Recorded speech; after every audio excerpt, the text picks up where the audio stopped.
when we lived at Ananda Village and we had such an isolated life, when we're in complete control of our life because everybody was working for Ananda. January 5th, Master's birthday, May 19th, and various, May 19th, which was Swamiji's birthday, March 7th, Master's Mahasamadhi. All these were national Ananda holidays. And I remember how surprised I would be that the banks were open and the mail was being delivered. It's just like, how can they possibly be functioning?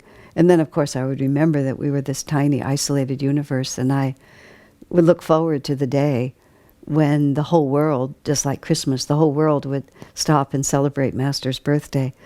They say that there's an astral celebration that happens on these special occasions that mark the descent or the culmination of a great soul's incarnation, and that the power of these events remains. It's fascinating to contemplate.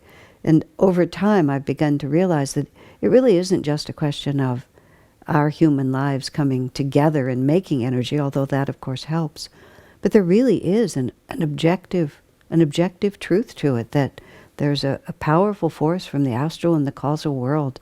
So when January 5th comes this year is very wonderful in America, particularly because we're finally going to begin to release this movie called The Answer, which is a feature-length dramatic film based on the path, based on Swami Kriyananda's search for meaning and the fulfillment he found in his life with Yogananda. It's all done by actors, and it's a beautiful movie. And for various reasons, it's been finished for a while, but release has been delayed. So we're celebrating Master's birthday by releasing the movie. This, for me, is also a very meaningful Master's birthday, because either on that day or very close to it, I'll finally be sending my book to the printer. I'm not entirely sure. My book about Swami Kriyananda, it's called Swami Kriyananda Lightbearer now. And I'm not quite sure whether I'll make it exactly that day, but there's a symmetry to sending it to the printer on Master's birthday, and that means I'll get it back, I hope, by April 21st, which is Moksha Day, the day that Swami Kriyananda's incarnation ended. And there's just a wonderful rhythm to be moving in all these realities. The design of the book, it's slowed down just a little bit. It has like 220,000 words in it, and all of them have to be proofread and proofread again. And so it takes a little bit longer, but it's not very long in the great scheme of things. I've also started working on the Italian edition, and also now I'm working with someone to figure out how we're going to translate it into Spanish. And I'd mentioned earlier printing it in India. It may be printed in India even before I get it back in America. Many of you have asked me if there's any way you can help with the publication of this book, and now actually I can actually say yes. And the help is very simple. It's financial. It's to get these editions, help with the costs of getting these editions in India, in Spanish, and Italian. And now we're setting up a publishing department within the Ananda Church of Palo Alto, which is really just for the sake of doing this book. And if any of you feel inspired to support this effort financially, I would be very grateful for your donations. We need $25,000 or $30,000 for the non-American editions, considering all the expenses that are involved. These donations would be tax deductible. You can send them to me, either to me personally, which is not tax deductible, or to Ananda, but send it to Ananda Palo Alto and designate it, and I would be very grateful for that. I know God is helping and providing a way.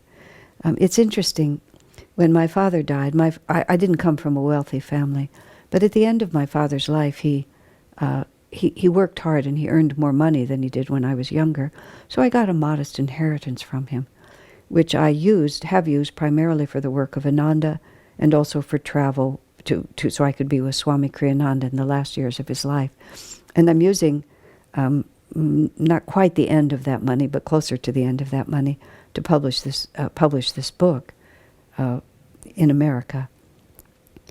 And I had the wonderful thought the other day that all my father's efforts are now really going to reach out to the world in a way he was never able to do himself, because it wasn't his inclination, but it was his hard work that is helping to create this book and helping to give this book to the world. And therefore, Swami's consciousness and Master's Ray and Kriya will all happen because of the efforts that my father put forth.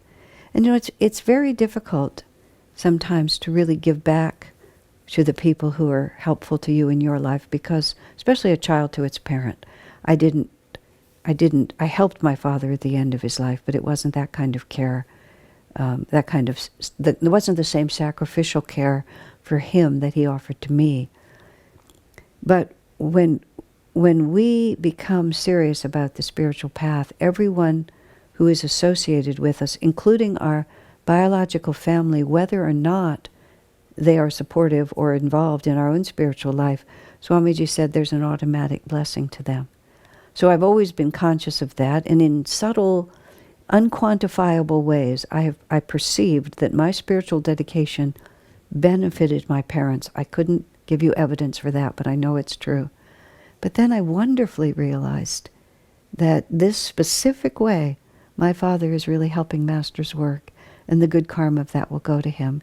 And it's a great joy to me. And if any of you feel inspired also to participate in that, I would be grateful for your support. God bless you.